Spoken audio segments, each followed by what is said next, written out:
Hello, my friends, and welcome back to another session with the older man. Today, my friends, we're going to talk about something that every single man should have, and that is life purpose. Every single one of us. If we don't have a purpose, if we don't understand why we're here and what we're doing, we're lost. We become depressed. We literally become a shell of ourselves, being led, being tugged and pulled by others. And this is why I feel a lot of relationships fail, why you fail at business, why you fail in life, why the boss don't respect you, why no one really respects you. And the video we're going to feature today comes from a channel called The Healthy Gamer GG. Yeah, I'm reading this without my glasses. And it's titled, Why Finding Purpose is So Hard Today. And I'm going to dive into it. All right. Now, my friends, just a few announcements. I dropped my merch store last night. So, gentlemen, ladies, go out there and support the channel and buy some merch from your brother. Yeah, I need you guys to support the channel, man. Listen, I work at this channel hard and I got to take it to the next level. And I want to start bringing in some guests. I'm going to be bringing you guys some really good tools to help you get ahead in life. And listen, man, I don't believe in begging for money. I'm not a big advocate of you guys sending me money just because I'm doing these YouTube videos. I want to provide value for money. And that's why you haven't seen me launched anything until now, really. So you got to look forward to my book. I'm writing 2 books, actually. But it's all about helping men, helping people, helping relationships, helping people get ahead in life. But I'm also a very practical man. I want to provide tools that I can easily give you to do the hard work for you so that you can actually just plug and play and create something for yourself. I believe in a simple principle. Give a man a fish, he eats for a day. Teach a man to fish, he eats for a lifetime. My goal is to teach you to fish. So a lot of my content is to help you guys understand life and actually to help you fish. Okay, my friends. And so, with that said, subscribe, go and buy some merch. The link is here, or you can find it in the description. And of course, join our membership system. That's where you're going to see where a lot of the things that I do create, that's where I will be dropping it first. Listen, it doesn't cost you anything to become a member. Just come on board and enjoy other people, interact with other people, network with others from all over the world. It's amazing the different type of people that do follow my channel and who are in the membership system from all over the world. So, okay, let's get into this video, my friends. Let's do this because this is a good one. This is a really good one. And I'm hoping that the lessons learned in this video will help you find your purpose. Is this what life is supposed to be? I'm supposed to wake up every day at 7 a.m. I commute for an hour, work until 5, commute home. I exercise for 30 minutes, cook for this amount of time, and then I have to get in bed so I'm not burnt out the next day. And it's just like rinse and repeat until I die. Is this really what life is about? And on the flip side, we have like the Sigma grind set folks, right? These are the people that are kind of like, okay, like I'm going to grind and like you got to grind to get ahead and you got to be an alpha and you got to go Sigma grind set. You know, that's really how you make it in life is you have the side hustle and you grow your side hustle. Then you have your side hustle and you try to hustle as much as you can. And then if you hustle a lot, then you can become successful and you can get lots of money and then like you can retire early. Right, there's the FIRE folks, which is financial independence and retire early. So these are people who are kind of thinking, okay, since life starts with retirement, the goal of life is to like step out of that grind as quickly as possible, make your millions so that you can enjoy life. So instead of retiring at the age of 60, what I'm going to do is try to figure out how can I retire at the age of 45 or 46 or 46 and a half, and then I can start living life. So I'm going to sacrifice the best years of my life so that I can enjoy the latter years of my life.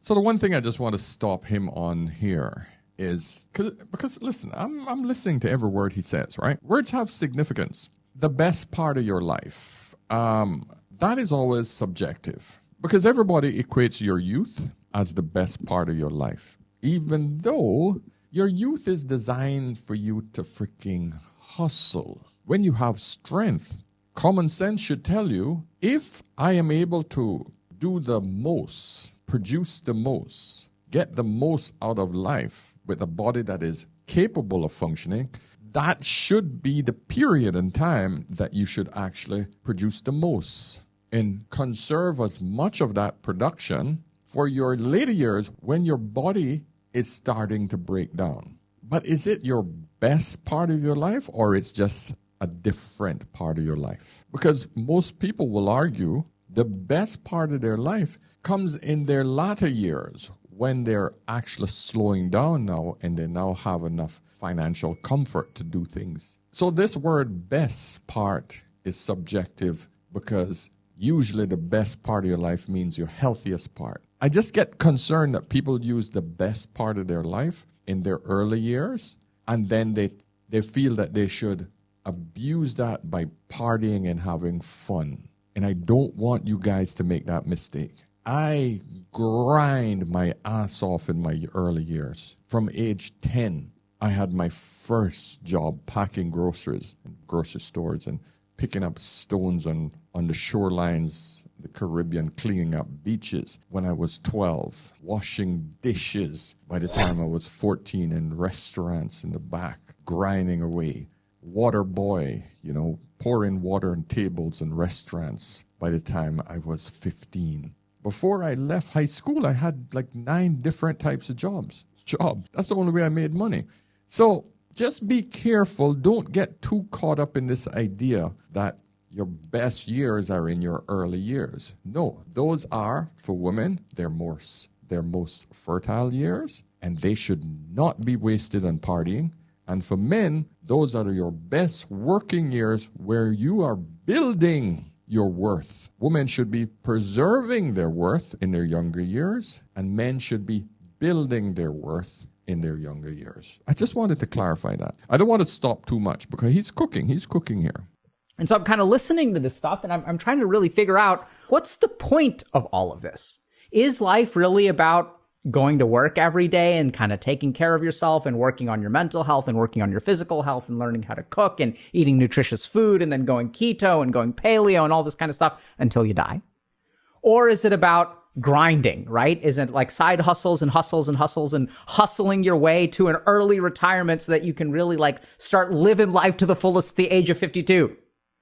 Is this what's going on? Like, what's happening here? And these are two different solutions, either mentally checking out of the capitalistic society because I reject this thing, or capitalizing on the capitalistic society and leaning into that, and I'm going to try to maximize it and get ahead. But both these groups of people, in my opinion, share one problem, which is they don't know what they're doing, right? There's no like purpose. There's no sense of purpose in life. People don't know what we're on this earth to do. And so they don't really know like how to live this life. And there's good actual data to support this. So if we look at, for example, pornography addiction is on the rise. And more people are consuming pornography. More people are getting addicted to pornography. And you may say, well, what does that have to do with life purpose? Well, it turns out that the variable that correlates the most with being addicted to pornography is a sense of meaninglessness. So as our life becomes meaningless, we start to consume more pornography because like we don't really know what we're doing. So I might as well watch some porn and get some dopamine, and then I'll kind of like, it sort of passes the time. That's one example. Another example, which is really scary, is actually suicide is on the rise. So we know that suicide is correlated with a sense of purposelessness in life, right? Like, what am I doing with life? There's really no point in being here. I'm suffering some right now, and there's no like end goal that makes the suffering worth it. So why not just check out a life?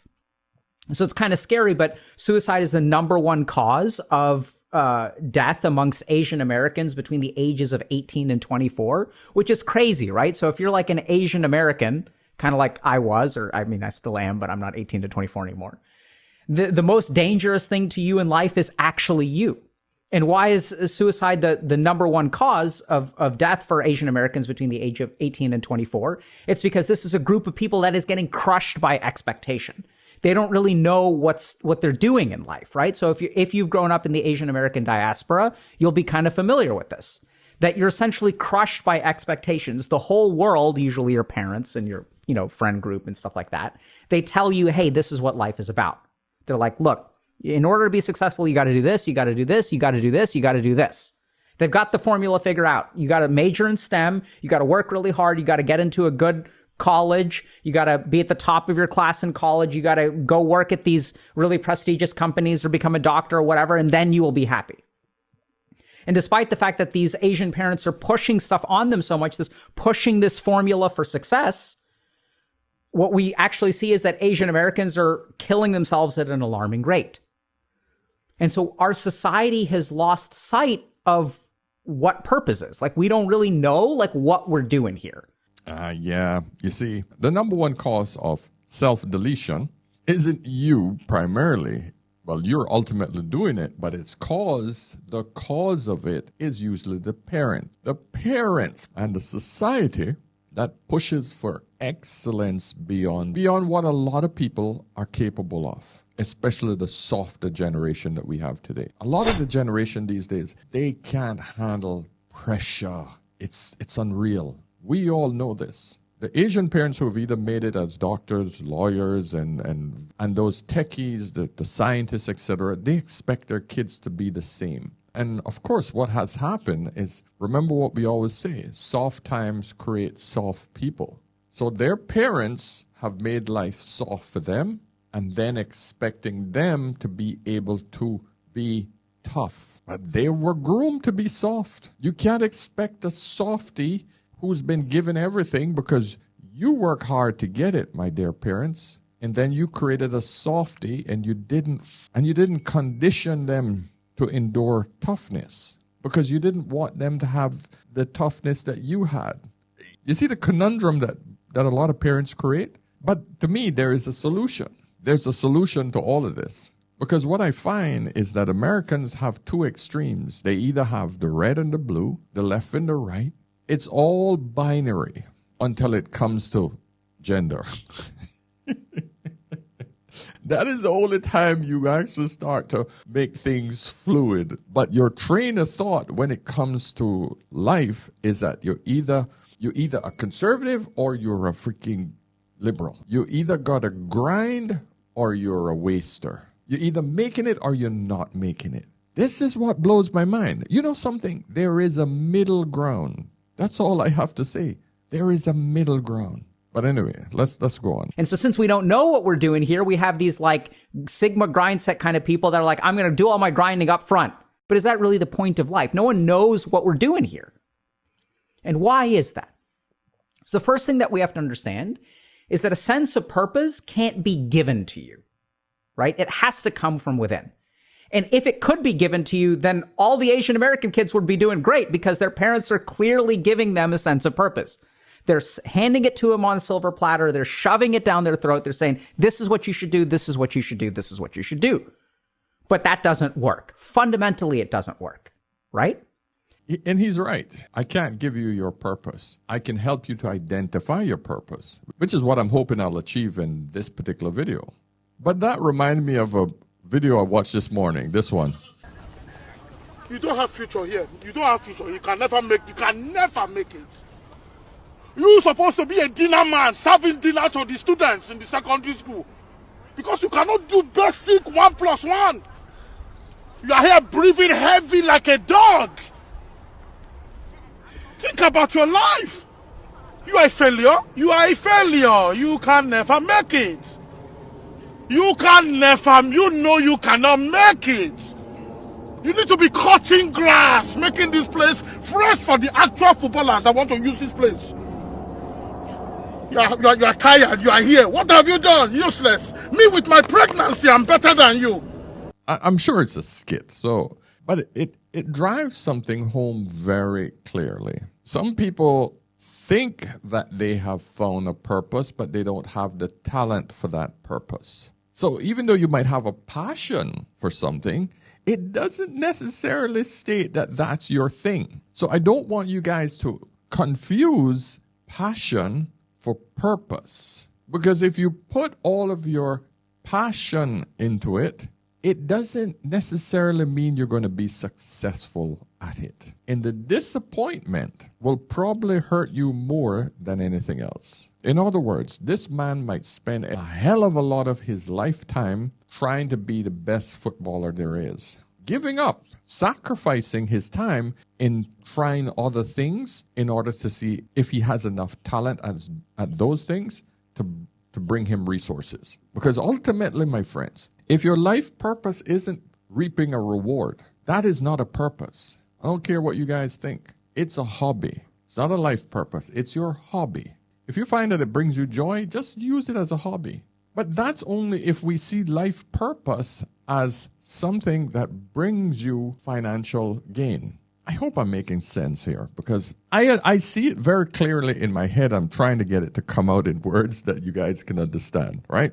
I hope you guys understand what I'm saying. If your life purpose is to actually make enough money, find a good woman, create a few kids together, build a home together, and have a successful job, but in the meantime, play soccer on the weekends and have a great time, but doing that with the soccer that you have practiced half of your life and it's now earning you money. That would be great if your life purpose of the family and the soccer would all culminate as one. If your life purpose is to become an engineer, become the best bloody engineer, and it reaps the reward of the family, all the other things I mentioned, that would be great. But on the other hand, if you went to college and you failed at becoming an engineer, or even when you came out of college, you just couldn't get a job, you were a lousy engineer, doesn't matter if that was your life purpose and you keep failing at it to the point where it's not reaping any rewards, that was not your purpose. It could have been your purpose, but it failed you. You see what I'm saying? In other words, you got to be careful about this whole thing about purpose. And so then the question is, okay, like, so if it comes from within, like, what do we mean by that, right? So if a sense of purpose comes from within, like, look within yourself. Are we talking kind of like Oprah book club, like, oh, you got to like look within yourself and like, you got to like, oh, like look so far within yourself and see, you find your purpose, you know? Is that kind of what we're talking about? Well, sort of. But I think it's way more scientific and way more like simple than that. It's not some weird, deep spiritual journey. We'll talk a little bit about that. But it's like literally our sense of purpose comes from within. If our sense of purpose comes from within, then why is it that more and more people are losing sight of that? Well, what's changed in the last 20 years? Let's take a look at it. I want to show you another conundrum, another problem. So let's just say your life purpose is art. Okay? This is China.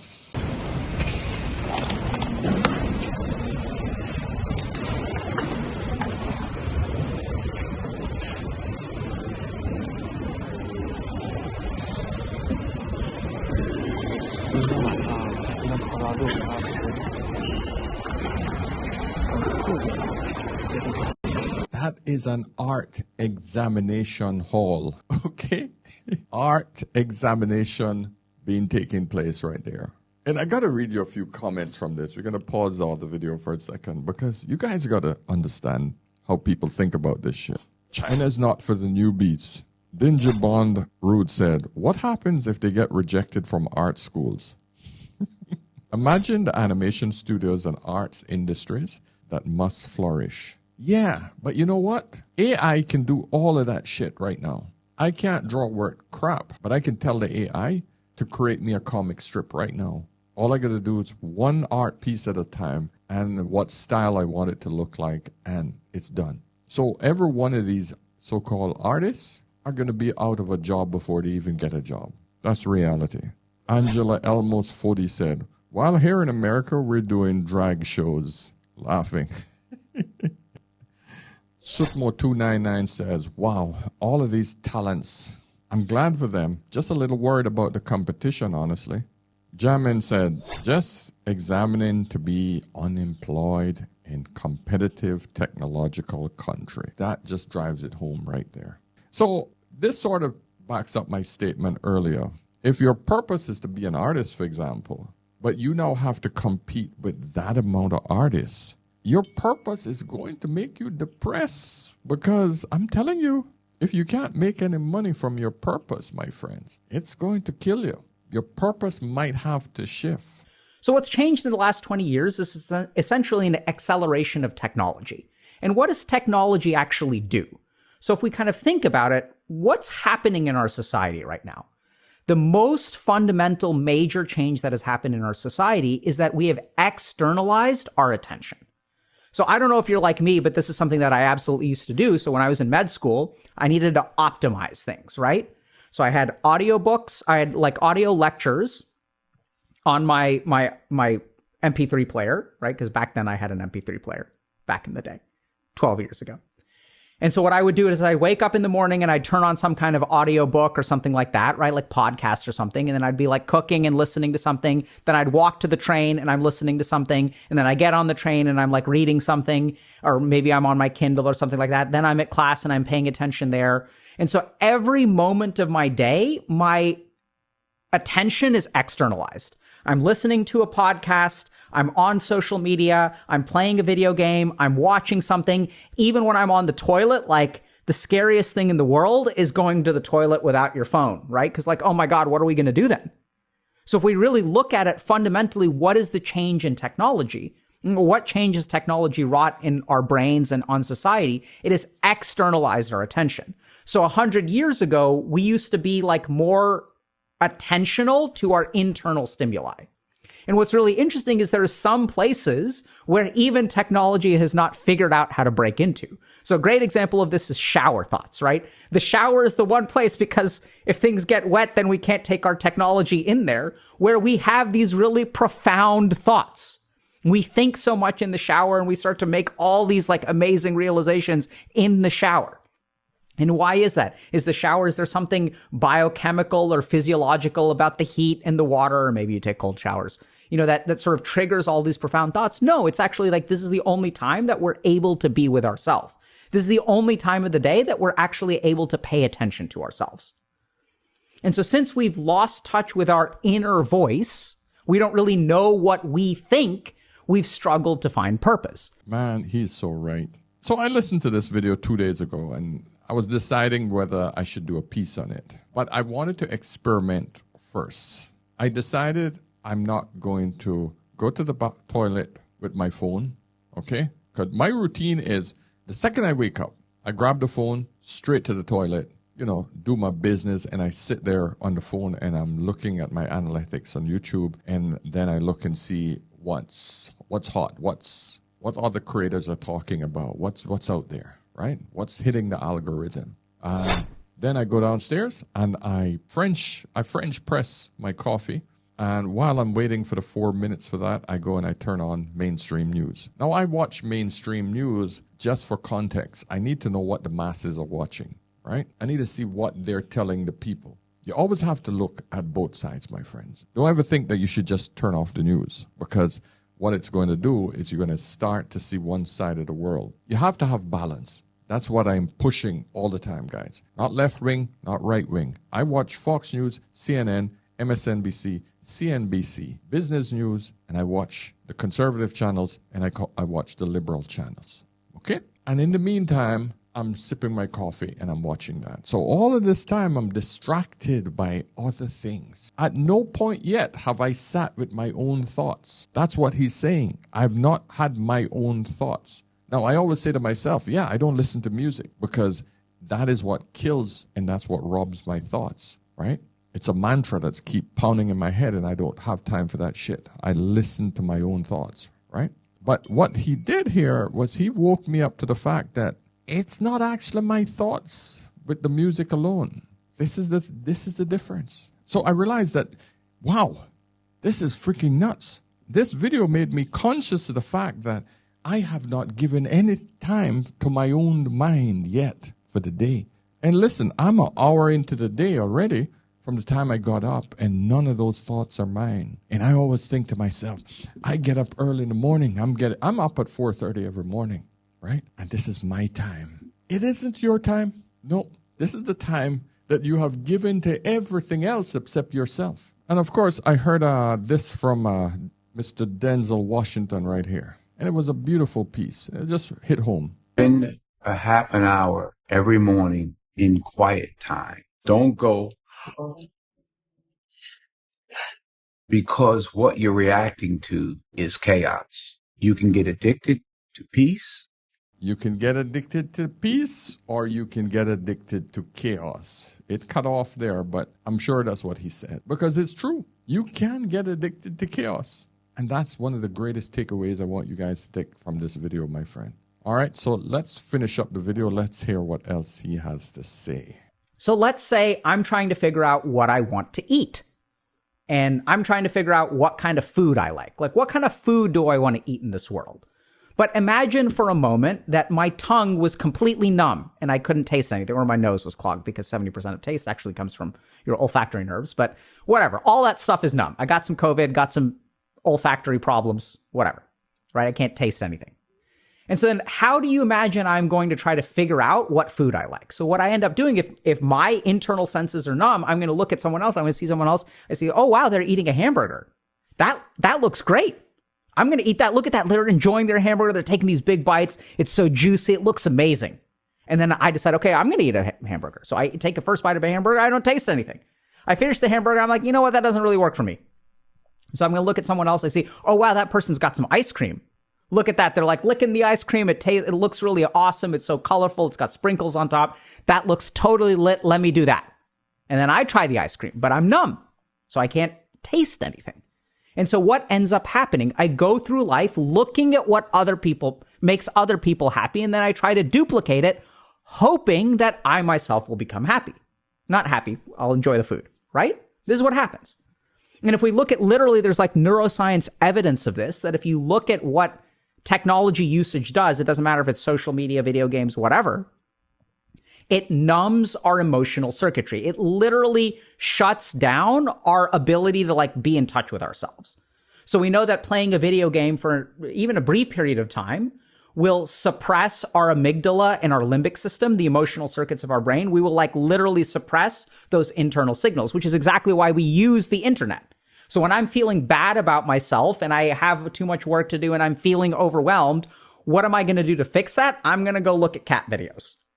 Because the second I open up a cat video, I suppress all of my internal signals. And this is precisely what's going on. We're going through life trying to figure out what we want to do. We're looking outside of ourselves for possible answers. We see this person is enjoying a burger. We see that person is enjoying ice cream. But the whole time we are actively numbing our tongue and our olfactory senses. So none of it seems to work. And when none of it seems to work, this is how we end up with people developing the Sigma grind set. Think about this for a second, okay? People who are doing the Sigma grind set and want to retire early, what are they actually saying? They don't even know what they're going to do after they retire. They don't even know that they're going to enjoy retirement. Like, think about that, right? Because you haven't retired. You don't know what it's like to be retired for 5 years. You think it's going to be great because you imagine all of these freedoms and stuff, but you don't actually know how that's going to work. I worked with a ton of people who have actually retired, and then what do they do after 2 or 3 years? They get bored and they come out of retirement. So we end up going through life looking at what appears to make other people happy and then chasing after that, all the while numbing ourselves. And this is where we're particularly vulnerable, because if we look at things like social media and influencers, they play completely into that, right? So how do you become a successful influencer? How do you become successful on social media? You live the good life. You demonstrate to others. Absolutely. You live the good life. You pretend to show people the good life. You fake it. And other people feel that, hey, he got it. I love what he has. I want some of that. This is the problem that we have with fake influencers. I'm not an influencer. Don't want to be an influencer. I want to be that uncle, that old wise one that will tell you as much as he can tell you about the mistakes that he didn't or did make early in life. But here's the thing, guys. There's one point that he touched on I want you guys to understand. No one can predict the future. I was explaining this to a lady this morning. 2 kids decided to leave her husband long time ago. And she's here in Dubai, and she's now falling on hard times because she started a business and it fails. But she got 2 kids, and there's no money coming in. What do you think is going to happen? At this point, she can't even afford to go back home. There's no money for the plane tickets. She's in deep doo-doo. I didn't want to try to kick her when she was down and say, hey, man, you shouldn't have left your husband. Because this is what marriage is all about. Her excuse was the husband wasn't bringing in any money. He wasn't hustling. They met early in life. And that's why she left him. And this was 9 years ago, right? I was trying to explain to her, that is not how marriages work. You should have helped pick your husband up when he was down instead of leaving him, because by now he would have been back up. He might not be making as much as you are because you're highly educated, but at least he was enough of a backup plan. I like to put it like this. There's a motorcycle and there's the stand, okay? When you get married, somebody's the motorcycle and somebody's the stand. The motorcycle itself is what carries you forward. But if the stand ain't working, the motorcycle will fall over. You know how hard it is to pick a motorcycle up off the ground? It's freaking hard. But if the stand is there, that little small piece, that's all it takes. That's the person that's making the least amount of money in the marriage. That is there to pull you up. I digress a bit to give you this example, but the point I'm trying to make is because you don't know the future, the best you can do is to make as many calculated decisions early in life so that life doesn't bite you when shit hit the fan. Don't leave your husband when things are rough, because finding another man that's going to help to provide and protect for you, who's loyal to you with 2 kids, the possibilities of that happening is going to be slim to none.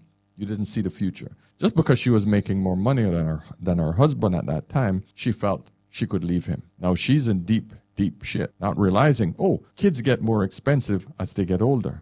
And it's literally impossible for you to have 2 kids, trying to put them through college, trying to get them ahead in life when they're older, when they're consuming more resources and they're not contributing nothing back to you. Same thing applies to what he's saying.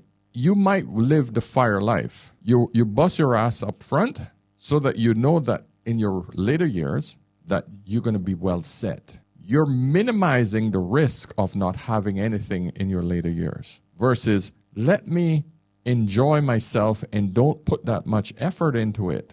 Don't live the Sigma life, but then thinking that, it's going to work out in the end. Maybe it doesn't. That's the thing. But if you ensured that it worked out in the end by hustling and doing the Sigma life early in life, you reduce the possibility of not having anything significantly in your later years. This is what is missing here. You can't condemn doing one thing that reduces the possibility of living a real hard life later in your later years. I hope I was clear with that. So my friends, listen, let me know what you think. Let me know if you found your purpose in life. It's important to have purpose. But my suggestion, and try this because I've been trying this for the last 2 days and I can tell you it's hard. Put down the phone, put down the device, turn off the TV screens, turn off the music. Half an hour in the morning when you get up. Just enjoy your family. Just enjoy your quiet time if you're living alone. Just enjoy that. No distractions. When you're driving to work, no music. Just listen to your own thoughts. This will allow you to think deeper without distractions. That's what you have to do. All right? So my friends, subscribe. Go and pick up some of the merch in the merch store and join the membership system. Book a session. If you need any advice from me, I'm here as well. All right? So until next time, my friends, remember, whenever in doubt, always ask an older man. I'll see you in the next one. Cheers.